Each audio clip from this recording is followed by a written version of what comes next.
But apart from that, people tend to stereotype either you're graceful and you're fluid and you're mobile, or you're super strong and fit and fast. But actually, what I find nowadays is most kind of elite people in sport are embracing both.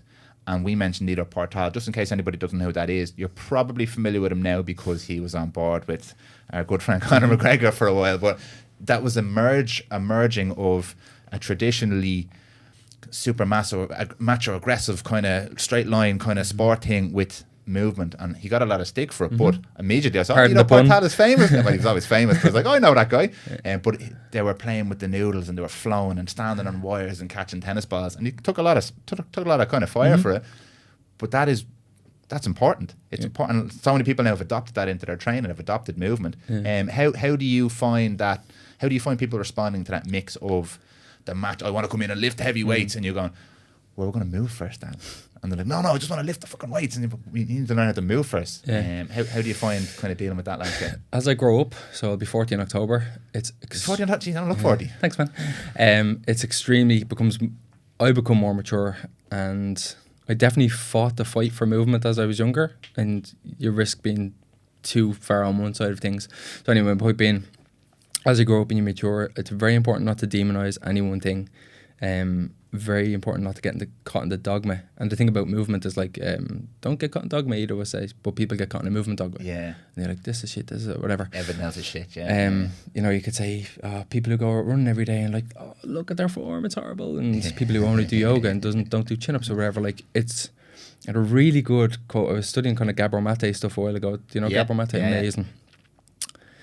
And he was referenced, Dahi came up with Dahi actually on your podcast with him, and he was saying the functionality, and I'm not giving advice here, but the way Gabor Mate phrased it, because he works with addicts and trauma a lot and stuff, and he was like, talking to a person who's become a drug addict or whatever, he's like, well done you found the one thing that is aiding your survival or prolonging your survival so that you can maybe seek help at some stage. Wow. So like, your addiction is the thing that's keeping you alive.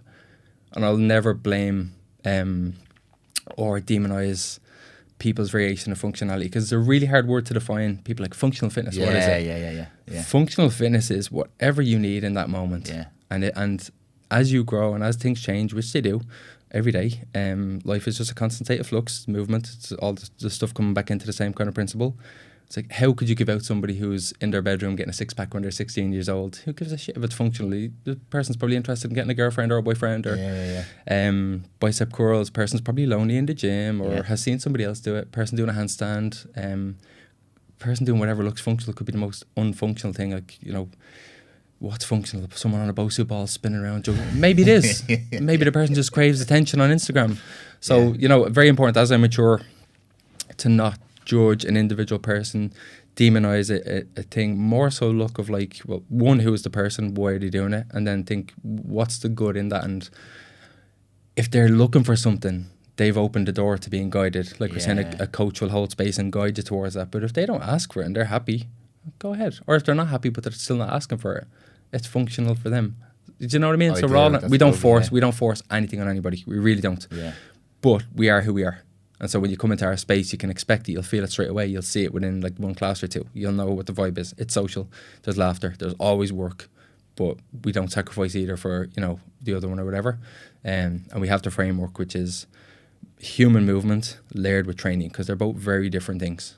And we're not too far one way, because you can't. You'd have to be in a clinic setting to go into the details. I mentioned Anthony Claffey, dear friend of mine, amazing movement-based physio who practices anatomy and motion. I don't know if you've heard of that. I have heard of anatomy and motion, yeah. Amazing, like just astounding. And it's basically literally anatomy and motion. So you're not looking at a cadaver lying down and thinking, if I electrically stimulate the bicep, the arm moves. It's actually, well, the joint moves, the muscles move around it. How could you control all of the muscles involved here? Yeah. So what can we do? We can create space in joints. So that's like, it goes really, really deep if you think about the complexity of our feet. Each foot and all that sort of stuff. Yeah. But if you look at pronation and supination, you've got two ends of the spectrum of movement. If the person can't do one, then they're living off center. So if you're looking at just restoring human movement, like a clinic setting, like with someone like Anthony, or a really good practitioner who can literally get your space back in your joints as it moves up the chain or whatever, and then you can do what you want with it.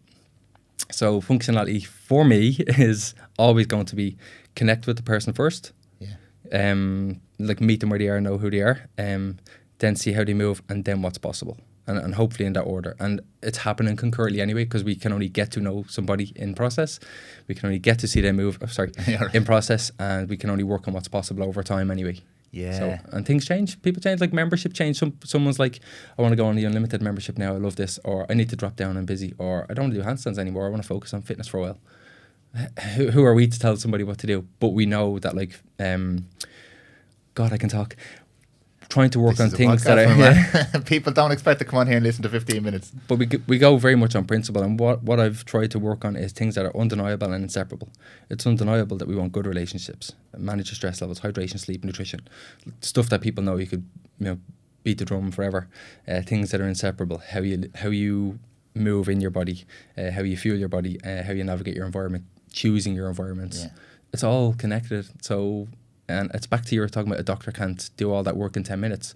But what can we do as business owners? We can choose our model. So if you know that something is working or not working, or you see the world a certain way, well, if you're going to live a truthful life, then you model your life to do that. Just like I've changed my work hours to be a present parent since I became a dad. It's like, well, I want to be around. I know how important this is. So now I moved my work days. I spent, when Lucy was younger, 2 days with her. She was in creche for 3, and now we have a second daughter and stuff. And to this day, like, we're shaping everything to put your money where your mouth is, basically, right? What's important to you? Do it.